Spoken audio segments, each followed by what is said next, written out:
After the wedding day, I arrive home, walk in the door, sit down at my desk, and dump all audio and video files from my Sony a7 III, Sony audio recorder, and Tascam audio recorder onto my WD MyBook desktop external hard drive. I dump the audio files first because they don't take much time. Then while the video files are being transferred, I change, shower, whatever. I don't delete anything off the cards until the video is finished. Then I come back to my desk and open up Final Cut. I create a new event with the couple's names and make sure the library is set to my 1 terabyte Samsung T5 portable external SSD drive. This ensures that I'm editing on my super fast SSD drive. I also make sure the event is in 4K.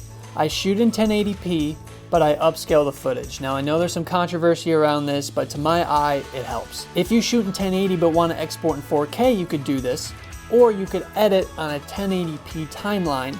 Then when you're all done editing and ready to export, create a new project in 4K and copy and paste your 1080 project into that new 4K project.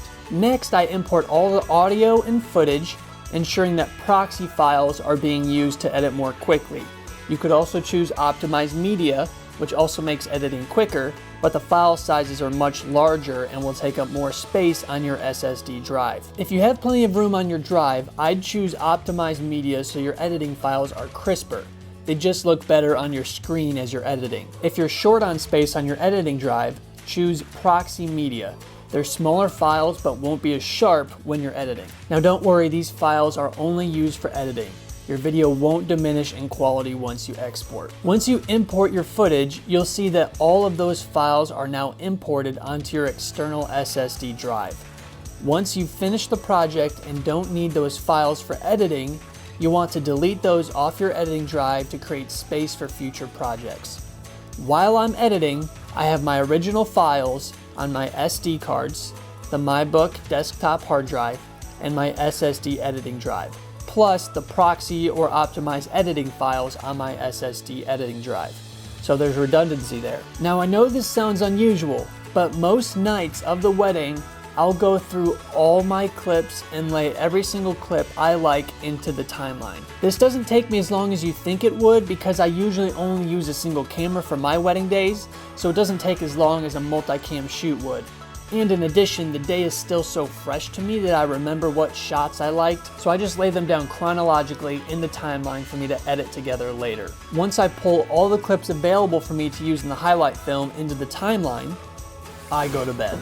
It's usually close to midnight by this time, and if I'm traveling, even later. Or I'll just do a little bit of the pulling the clips into the timeline at night and save the rest for the next day. It depends on what time I get home from the wedding. The next day, I go to church and then edit the rest of the day. I talk about my overview editing process in another video, so I'll link that below. Once I'm totally finished with the video, I'll export it as an MP4 and then choose better quality. More on why I choose MP4 in a second. Next, I'll create a new project with a resolution that's compatible with Instagram stories. So let's say my project was 1920 by 1080. Instead, it'll be 1080 by 1920. So you just swap the numbers of your current resolution for the most part. I then create a quick 10-second edit and export that video for Instagram stories. Next, if the film isn't 10 minutes long, I'll elongate the black screen at the end of the video to go over 10 minutes and export that version only for Instagram's IGTV. IGTV requires the video to be 10 minutes long in an MP4 format. My videos are usually close to 10 minutes or over, so I'm not adding another few minutes onto the black screen. So to me, just for Instagram, it's not a huge issue, and usually people leave the video after it fades to black anyways. People aren't just waiting around, but this allows me to post to Instagram stories the way I want to.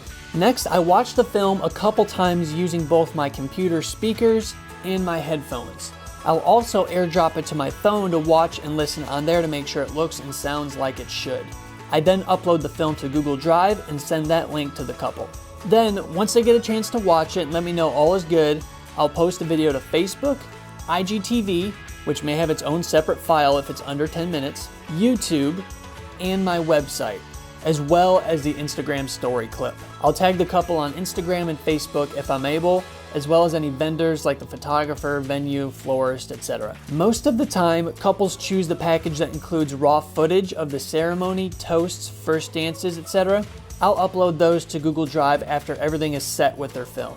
Once everything has been uploaded and all is well, I delete the files off my SD cards and my Samsung SSD editing drive. My next purchase is probably an additional hard drive so I can have a backup of the MyBook desktop drive just in case it fails and I'd like to use any of those raw clips in the future.